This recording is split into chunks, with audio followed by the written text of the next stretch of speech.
Feel like I remember when you first got the camper, you might have found some fun stuff. You know, it's Arkansas, and we found some needles, but that butyl tape, keep that stuff to your showers, not your campers. And the vintage camper groups are always saying, you know, build it back like it used to. It held up, but we have better ways of doing things. Every dollar I made, I was burning to try to keep up. I was trying to look good on Instagram. I was trying to make sure we get a video for YouTube. I mean, we were hitting 3 to 4 shows a day some weekends. Yeah. We were so sleep deprived, I drilled right into one of my main wire harnesses. Welcome to Around the Fire, where we sit around the fire and discuss what fuels our fire or what we can't get to fire. We're here for the good and the bad. And so today, Travis, I think we're somewhere in between. Yeah. Tell us what we got going on here. Well, first off, I mean, it's a good day because we've accomplished some stuff on the old camper behind me. It's taken us 4 years to get to, but and it's also, we decided to start this when it's 100 degrees outside. So thankfully there's only a close-up on you, so they can't see my glistening sweat. Yeah, I tried my best to wipe it off before we got started, you know, with the air hose back there. But no, this is good, man. Let's you know, this is the first one. It's going to be a learning experience, and you know, we hope to maybe have some of you on for this in the near future. So yeah, so tell me a little bit about the camper. When you first found it, you know, stuff you've learned about it. So going along with the theme of the Cowboy Cadillac, just, you know, camping and stuff is something I've always enjoyed and we grew up doing. And so I got on Marketplace, found this thing just about 10 miles down the road. A lady had it on her property. It had been abandoned, deer camp special, and it was falling to pieces. I'm not sure if it's a manufactured or if it's something somebody built a long time ago. There's no markings on it or anything. So, I mean, and at this point we're stripping it all the way down and building it from the frame back up. So, I mean, it's going to be 100% homemade to my standards, and recycling and reusing some things from the past, and that's what I like to do. And it'll reflect the Cowboy Cadillac. The same paint scheme's going to come across it. Anyway, this is one of my lucky scores that got for $200 on Marketplace. You can't find these campers for that. And I really just knew we were going to go into it wanting the metal and the windows. And really, that's basically all that's salvageable. One window's broken. I got a camper shell from Ira that luckily has some matching glass, so I can reuse some of that if some more gets broken in the future. But anyway, I think it's going to be fun to take to shows. We go to a few shows that have camping alongside the shows, so that's always fun just to get to kick back and hang out with everyone. I feel like I remember when you first got the camper, you might have found some fun stuff in the process. Yeah, sweeping it out. Of course, a lot of raccoon poop and trash and stuff. But then, you know, it's Arkansas, and we found some needles. But hoping the previous person was just diabetic and not hiding in the woods shooting up. So, you know, it's I used to have the old party pop-up, my pop-up camper that I pulled behind the Camaro. And I'm hoping no hardcore partying was going on in this one. Not that any hardcore partying ever took place in the pop-up. That's just what we called it. Speaking of the previous owners, tell us, you know, after working on it today, and I've kind of going through this with my camper, tell us a little bit about the ingenuity of, like, you know, coming behind previous owners' handiwork. So, yeah, definitely some horrible patchwork that happened. Silicone everywhere, which is not what you want on these campers. It doesn't do well with the flex, and it can get hard over time.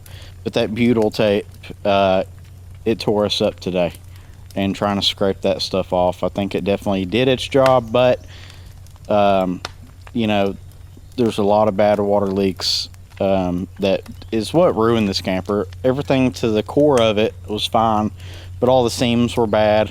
You know, somebody reused the same old holes in the wood and metal, and never really did any good patchwork other than filling it up with silicone. And so all of that water was just seeping past it. Keep that stuff to your showers, not your campers. It's funny you say that too, because I know even on the vintage camper pages now, you see everybody recommending that stuff. And I know it, I mean, it seals up well, but it just, if you ever have to go back, yeah, it is not fun. And you will a lot of times end up destroying surrounding stuff trying to, Deal with get it. it up. Yeah, so we're gonna have to wire brush, like with the angle grinder with the wire wheel on it, I think, to get all this off, because trying to sand that stuff, it's not gonna work.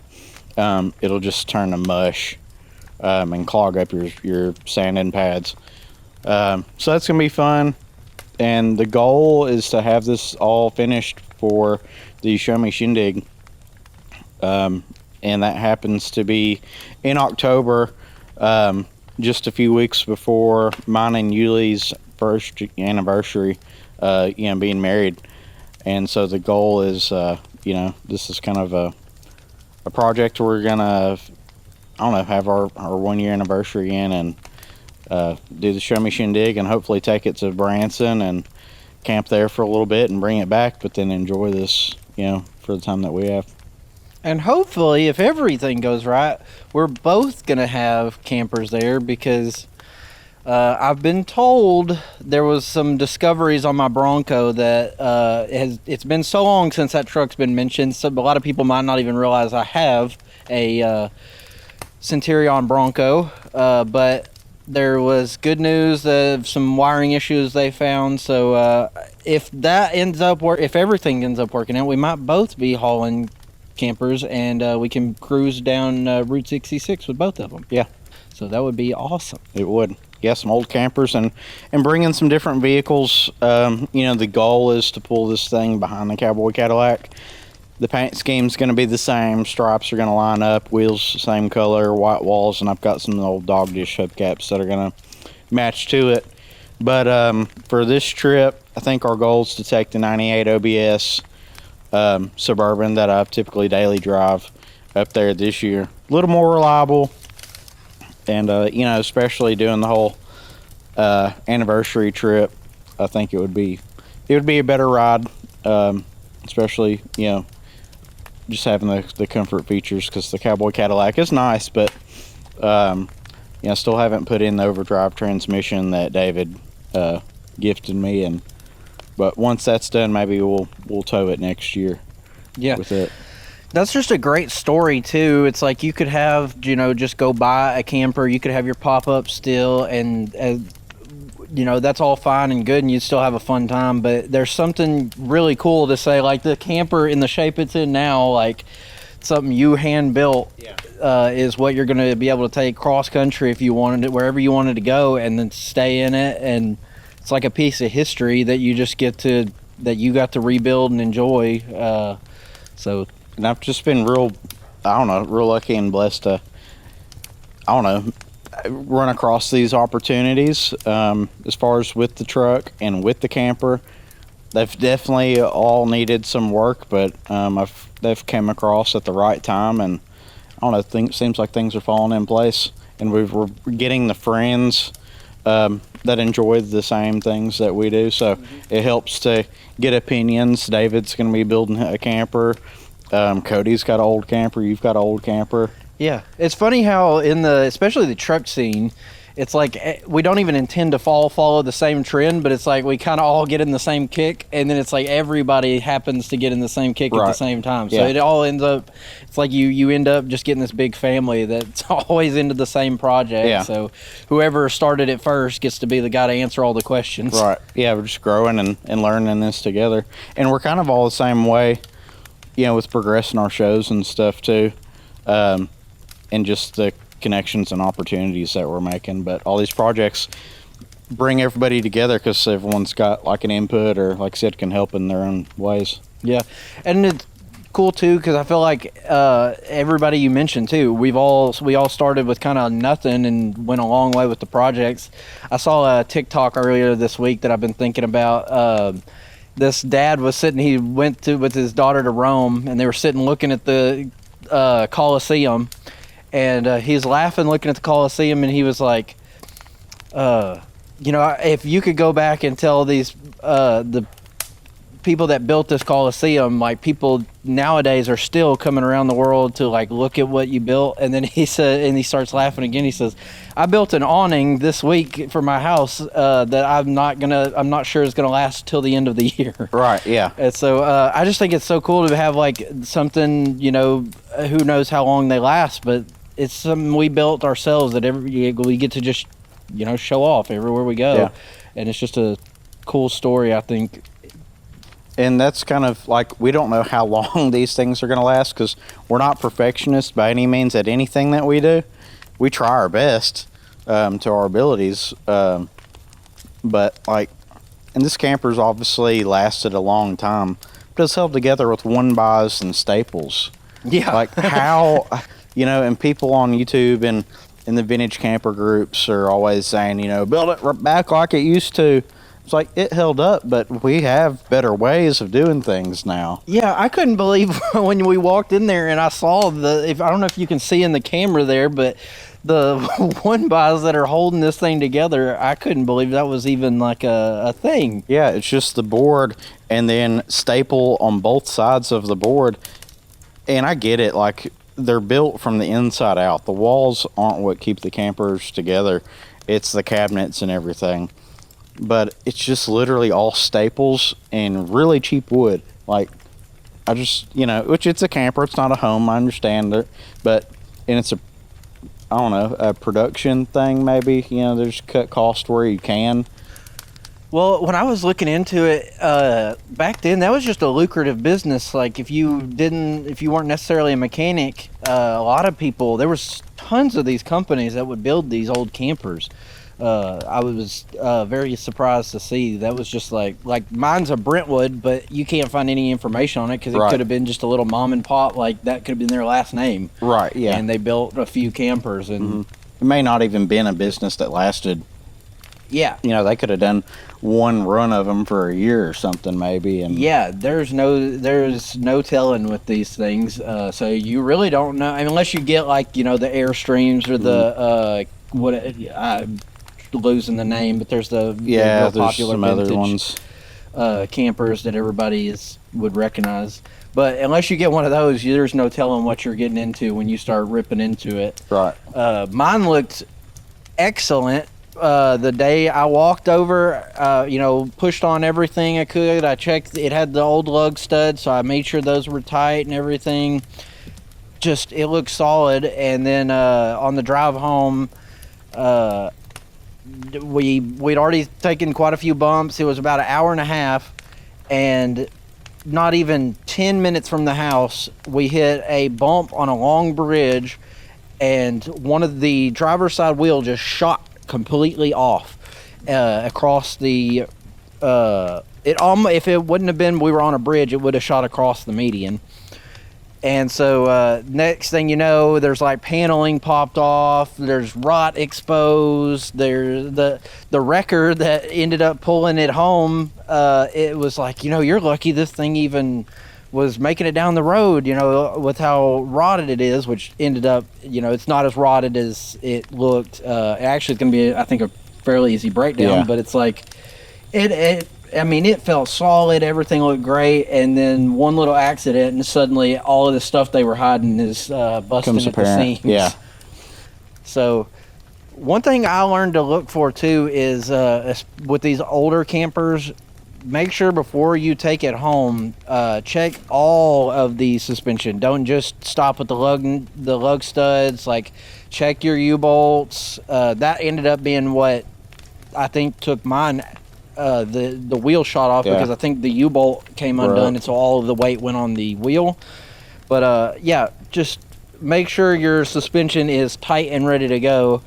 And one mention in the U-bolts, so they're probably going to look fine where the nut is, but on top of that plate where water and debris sit, that's where it's going to start to get narrow and probably snap. Not actually at the threads, because that's below the plate.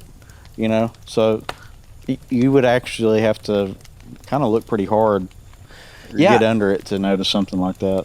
Yeah, and I want to say it was at the plate was where I think it was the plate itself that was withered away. Yeah. Because there were pieces still hanging on of it, but I mean it was like for being metal, it was like brittle. Yeah. And so I was very shocked to see that. But that would have been something easy. I might not have near the problems I have with the camper if I would have, gotten up under there, checked that out. Yeah. So, yeah, definitely something to check out. Anything that looks added on, go ahead and give that a look over Yeah. as well. Yeah, because there's a reason it was added, and you want to make sure someone's just not covering something, making a Band-Aid.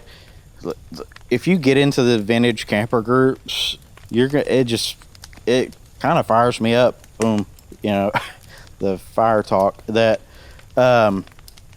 just the bad patchwork, because so many people do it because it's the cool thing to do. They think, like, I'm retired, I need me a project, and they have no experience at all with, their paint or any kind of fabrication, metal or wood.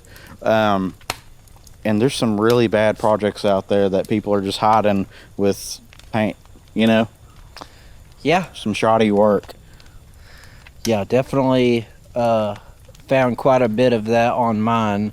There was where they had the fireplace on mine had a picture frame around it, and so I ended up that's where I put my AC.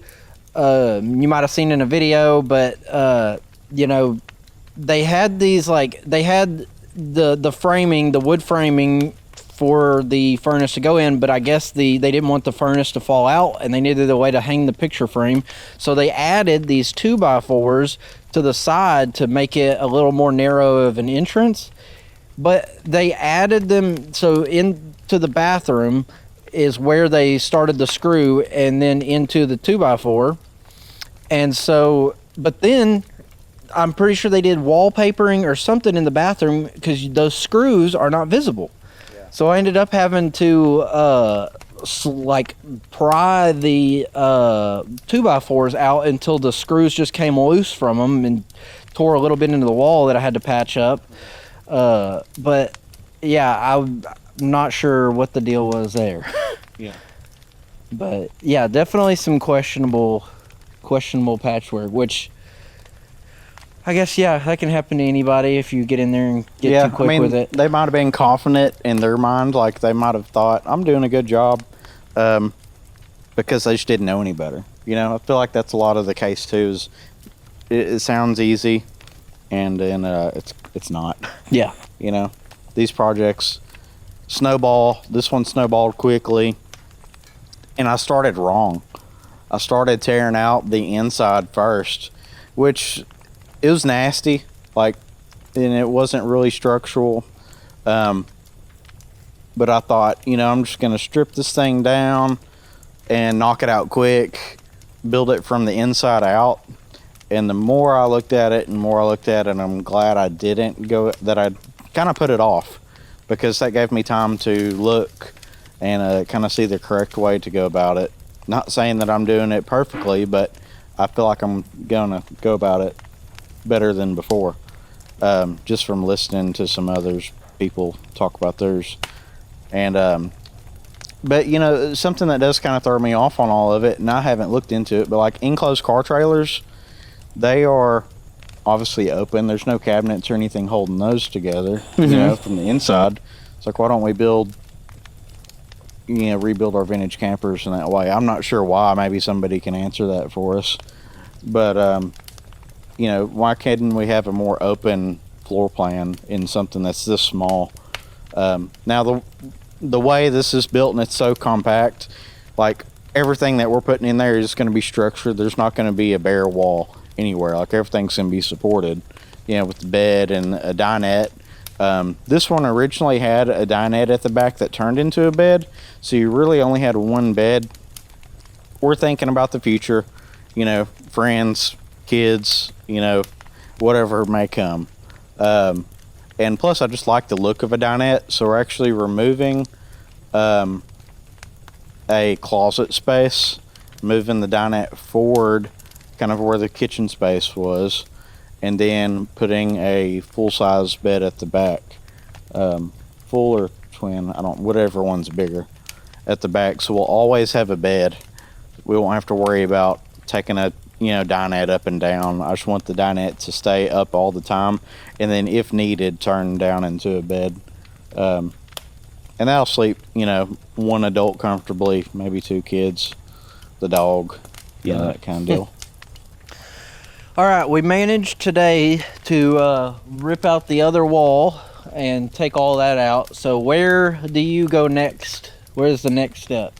Well, so I think a learning experience that we had with taking these steps is that on the passenger side wall with the door, we just started stripping it apart, and so now we have all the panels. Your wall pieces lay on top of each other. Sit inside each other, and that made it kind of hard to assemble the framing.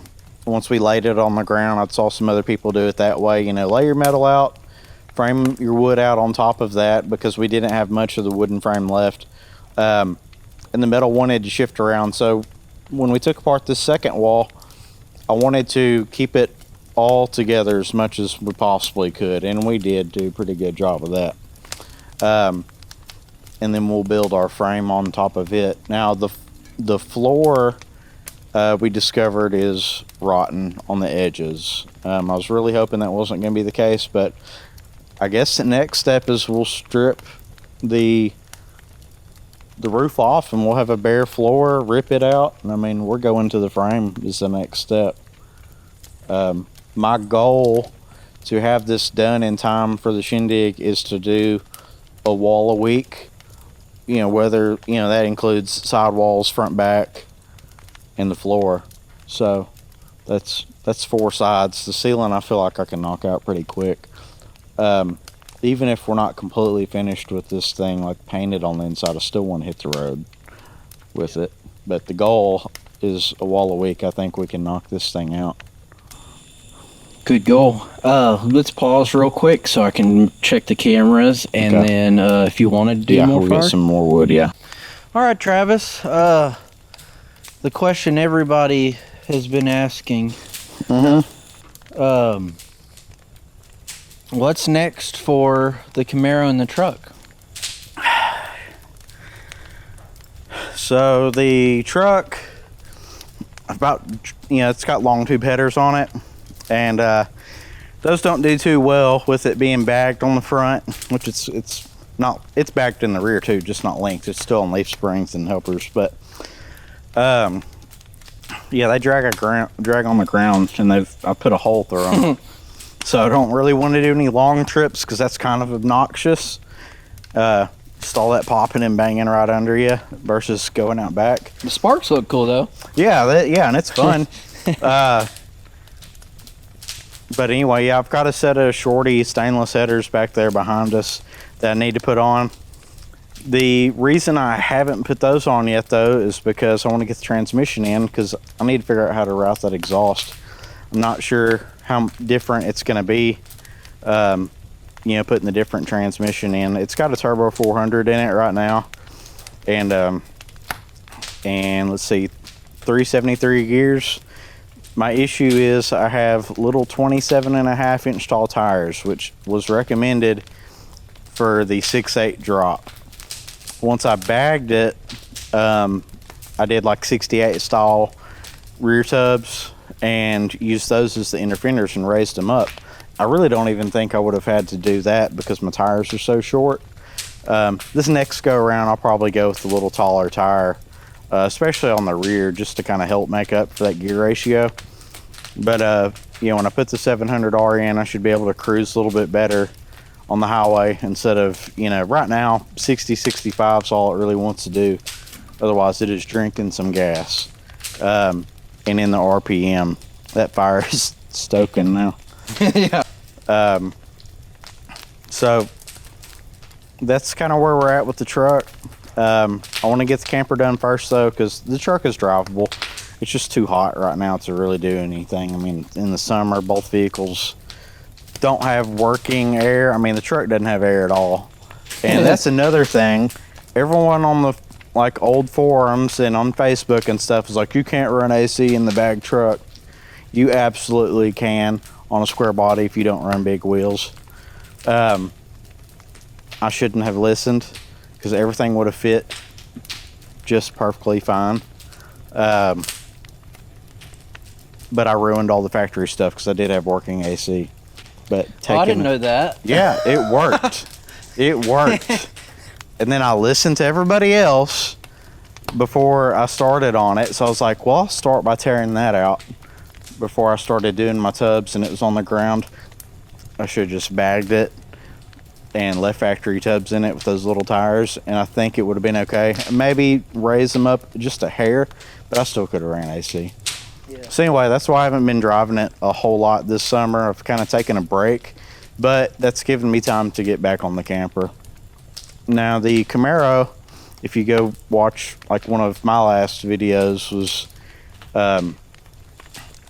doing the SCCA autocross, and that was fun. Enjoyed it. That car also has a turbo 400 in it.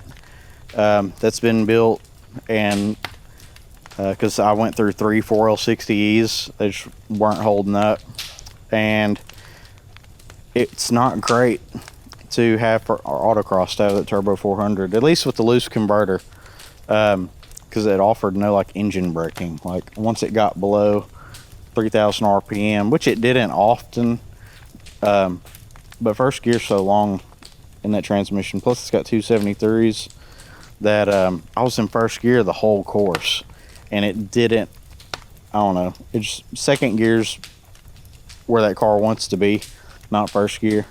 So it didn't do great. It didn't do bad, but that car really needs a little stronger rear end, little lower ratio, and better brakes, at least on the front, because they weren't having it on the autocross. Should tires not be added? Tires are actually okay right now. Aren't those the same tires you've had for like how many years now? Well, so yeah, the front ones are 10 years old. But it doesn't get driven every day like it used to. I used to go through some tires. And the back ones actually do well. Some people are like, oh, Nittos don't perform well for this or that. Well, for like a street car, they last a while. Like, I think they're okay. I've gotten great mileage out of them for as much abuse as I give them. I've had some other tires that just don't last, or like chunks come out of them, and like one autocross and I ruined a set of tires. And that was 10 years ago. That's why I jumped onto the Nitto gang. And then now, like, people hate on them, but you have to run a 200 tread wear tire. Yeah. For this stuff, you can't have like a sticky tire for a lot of classes. Mine I swore I couldn't burn through the ones on my Mustang. Yeah. I'd get the tire stolen before I'd run them out every time. And so they would never wear down. So if someone asked me to do a burnout, I'd just go ahead and do it, because I could not wear those things down. Yeah, and I'm gonna do some burnouts. Yeah. So they're impressive tires. I don't know why they do catch hate, but I think it's kind of like the Ford Chevy thing where you got one brand that you're really brand loyalty kind of thing. Yeah, some people are like, oh, I need Toyos, and then you got your Nitto boys and all that. Now, I'm not brand loyal at all by tires, but I'm just kind of looking at what I can afford to do at the time. You know? More than anything, like this is a good tire for my budget. Yeah.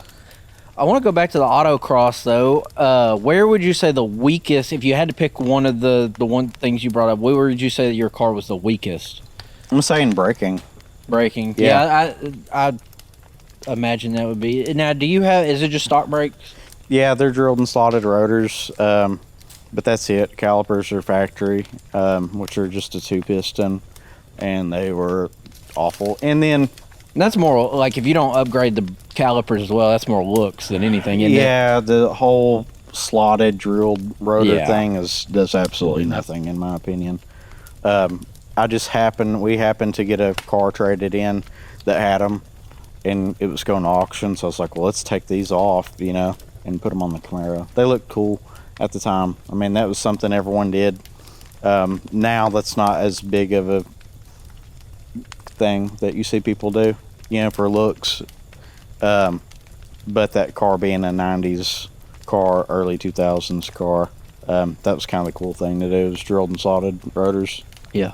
Now you got bags, you've got a turbo, you've got a lot going on with that car. What would you say the biggest strong point? Like, what did you add to that car that you think gave you the biggest advantage with your times?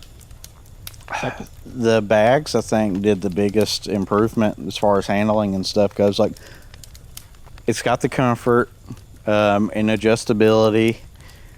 We're in rural Arkansas. We've got some back roads that used to be good, and you could, go down them and handle them. The car used to have the Ibach springs on it, and I thought that was good at the time. But not having that adjustability is kind of what deterred me away from that, because it used to have long tube headers on it before it went turbo, and it, you'd bang holes through those pretty easy. I remember going down the interstate and people like waving you down because a U-bolt flies off from under the car from it just dragging, and that was static. I was surprised with how well, after the bags, that car you go around a corner and you can fly through a corner and it just flat. Plants. Like, it's just planted. It just stays flat. Yeah. Especially with the car being that long and then having good air suspension, I could imagine that being the best benefit to autocross. You hear a bunch of stories on airbag stuff, and it's mostly from the truck guys, and this isn't stereotyping anybody, but there's some guys that cheap out on some stuff, and I think Rytech's hadn't been out and had enough time to get their stuff figured out. They have a 1,000,000-mile warranty on their products, so it's basically lifetime. And I'm not saying the bags are doing 100% of the work as far as the handling of it goes. It's got all the UMI goodies that you could put on a convertible Camaro, and they've since come out with like a Watts link and stuff that I don't have. That would be nice, especially for a car that has adjustable suspension. I was gonna say, it did feel like I remembered you putting a lot of different, like the UMI stuff. Yeah, all the control arms, strut tire brace, subframe connectors, billet motor mounts, pan hard bar, literally every suspension part that you could. The only thing that it doesn't have is UMI is the K-member, but that's just because I had to get a turbo K-member that wasn't offered at the time. I don't know if now that they may offer a K-member that works with the turbo kit that I have. And it's a Huron speed kit. It was an easy bolt together deal, retained AC and the front sway bar and the factory radiator locations why I went with it. And I'm surprised, I haven't looked into them since I've done the turbo on that car, but I'm kind of surprised I don't see more people running it, because it's super street friendly, setup. You have the choice of running your exhaust out the front like I did, or you can run full exhaust, which I just don't because the car's so low. Yeah. But I don't know. I still do get the itch. That was a goal of mine, I want a turbo car. Yeah. We saw the Huna of corn and all that stuff about the same time that I was building that car. I was like, I gotta have a turbo car. That was the thing to do. Now looking back, sometimes I'm like, what if I had a high compression, 427 or something like that. I think that would be fun, just to have that high revving. Yeah. Yeah. I don't know, when that boost kicks in that car, that is a fun feeling. Yeah. I still say you need to make videos of just people's reaction to that, because it's just, that thing will just suck you back. Yeah, it does. It's weird because it comes in slowly, which I always thought, okay, this would be a fun drag and drive car or roll race car, which we don't have the quarter mile track near as open anymore. Thunder Road Raceway. Oh, I guess I didn't realize that wasn't. Yeah, open. they've been closed for a while. It went through a few different owners, but just never stayed open long enough for me to make it down there. But they started to get into the roll race and stuff. It's like, well, this would be good because the car just kind of sucks. Its power sucks in. I didn't even know it was long enough for that. Yeah, it's a quarter-mile track. Yeah, and they would start way back, before the tree. Which, yeah, I don't know how long that property is, but yeah, they used to have some pretty nasty stuff out there. But anyway, I thought that car would have been good for something like that. Yeah. That and running there's some class stuff where you can't run like a sticky tire. And I thought, well, the car leaves soft enough. It would have been good for something like that too. Yeah. I don't know. The whole idea was with the car was like, it's not great at anything, but it's fun at everything. Like, I could make that car strictly a drag car, but then I wouldn't be able to do like the autocross stuff, or it wouldn't be streetable. I mean, I pulled a pop-up camper with the thing out to Turkey Drag, to Slamley when that was going on in Fort Smith, and those are all 4-hour drives. And there are a lot of guys that won't even drive their car 2 hours, Yeah, yeah. That was always really fun, especially with the pop-up too attached. Yeah. To it. It looked like it was just floating down the road from behind. Good times Yeah, with good it. times. I thought this would be a good time though to tell, and we can wrap up with this story. But this would be the perfect place to tell how both of our trucks came from the same field. Pulled them out of the same field. So I thought no better time to tell than now. Yeah, the short story of it, or what I always say is, we went to go pick up Chance's Bronco, and there's a video of that. You can go back and watch it. It's actually a good video, and we both looked different then. A little lighter, Yeah. a little younger. But at the time we were Less picking sweaty. up, yeah, less sweaty. Our heart was probably in better shape back then. But we weren't in front of a fire in 100-degree weather either.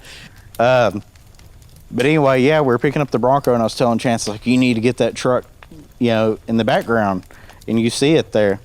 And I had started to gain interest in the square bodies, and this was right before they really took off. And the Yellowstone truck, the C20 from C10 Nation, Ronnie's truck, was getting my attention, so it's like, I wanted 3+3. I never really had much interest in the short bed trucks, single cab trucks. I just liked the thought of, like, this is a vehicle you could take anywhere. And so anyway, I told him, it's like, you need to ask your grandma if I can get that truck, and he asked, what do you think it's worth, or she asked or something. I was like, $100. I mean, it was in really rough shape. It was like locked up. I think the rear end was locked up on it. Hadn't ran in forever. Interior was pretty well shot. And they hadn't taken off yet. Like, they were just, at the time, like, running and stuff. You could get them for $1,000. There weren't anything to them. And she was like, no, you can have it. And so anyway, I went to the bakery here, which is the oldest bakery in Arkansas, the Magnolia Bake Shop, and got a pecan pie that was $17, and she gave me the title, and I gave her that pecan pie. So the best trade deal you could get, and vote for me for president.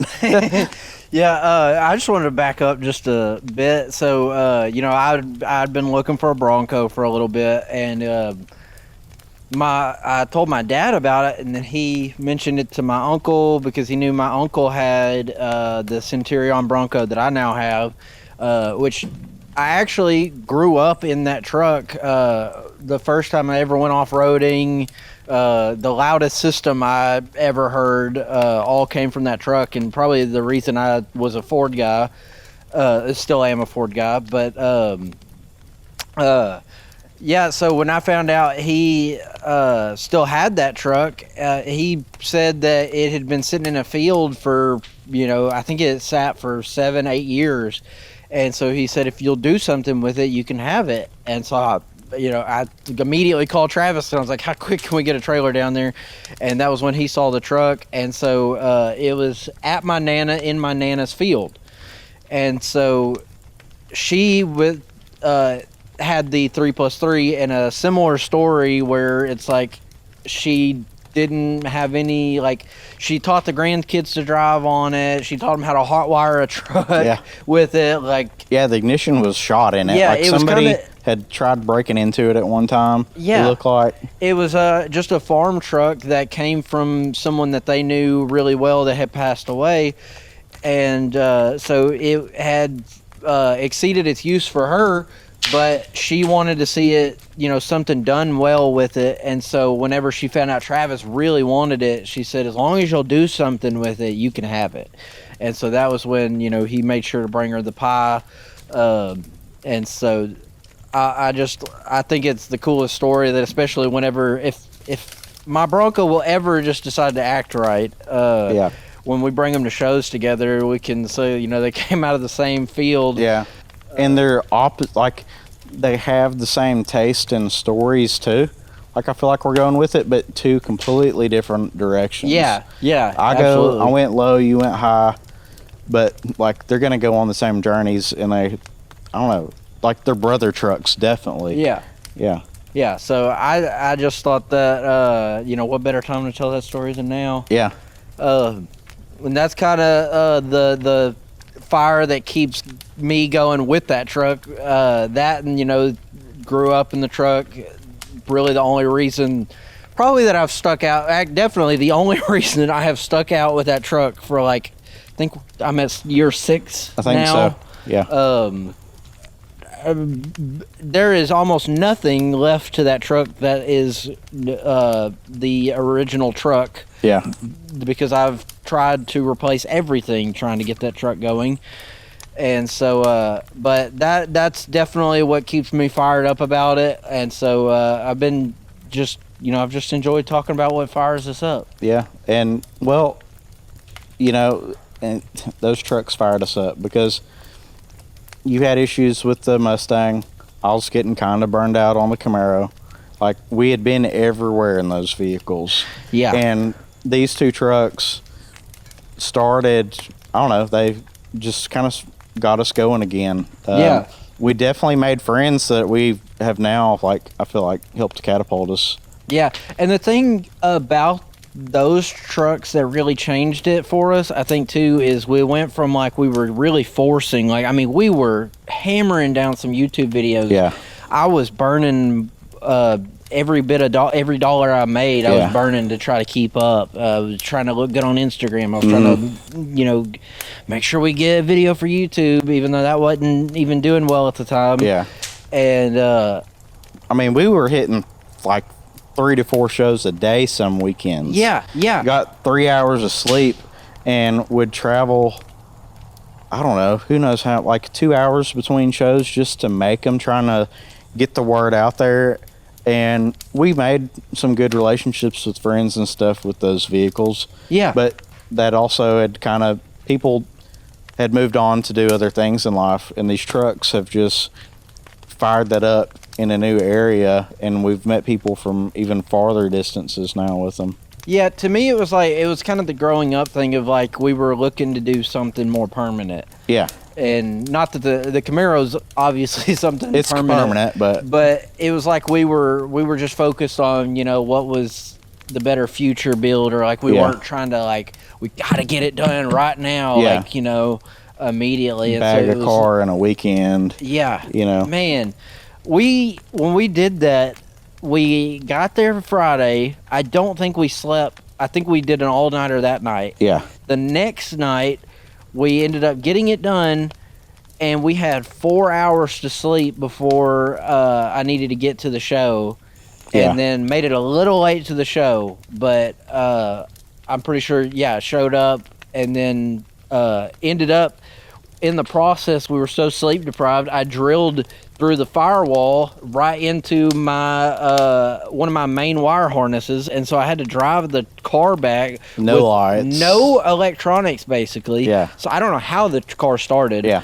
and was like $1,000 for a Ford to replace that wire harness. Yeah. It is just ridiculous the stuff we were doing back then, but and the dumb thing is we were scared to tell those stories back then because we wanted to be so perfect yeah, with everything, because we were trying to keep up with everybody else on YouTube. Yeah. Like, we didn't want to look bad.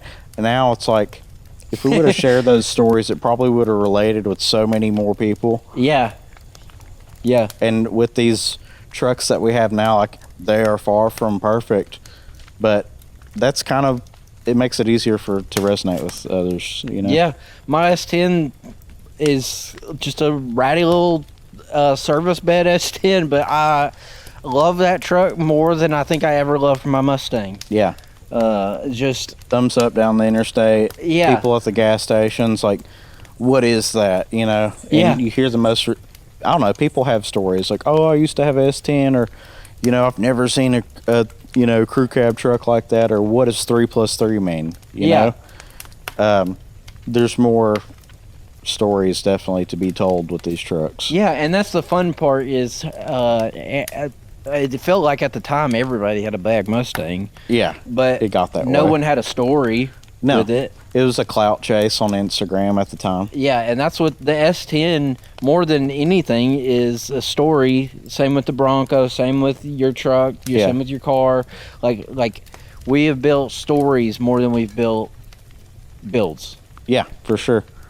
Yeah. And I think, I don't know, that's just what's grown us lately. And I think it's, That's what's got me fired up to do YouTube again. It's like Right, I yeah. got burnt out because I wasn't keeping up. Well, and I wasn't filming a story. I was filming what was new and popular. But now it feels good to be back. I'm back to what I have always wanted to do with YouTube, and that's to tell a story. Right. And you see that through like UBT and stuff. It's not like, Robbie does great with his videos, but it's not like a production team, you know? Mm-hmm. He's telling his story with his family traveling, and we're telling our, you know, going with his friends and stuff, and it's relatable. Yeah. Yeah. I don't know. This is just another platform to meet new people and to tell our stories and to relate. And then, you know, at shows and stuff, come talk to us, because, like, I don't know, I'm kind of shy. I mean, I can talk about trucks and stuff all the time, but I may not be the first to reach out, you know? Yeah. So, you know, just because there's a camera in front, like, we're just people. Yeah. You know, we all have the same insecurities, either about ourselves or our vehicles, and you know, we all have the same stuff in common. So come talk. Yeah. And I think that's what it fires us all up. Yep. Well, I think we'll wrap it up here. I felt good. First episode down the way. So looking forward to seeing where this keeps going. Yep. All right. We'll see you on the next one.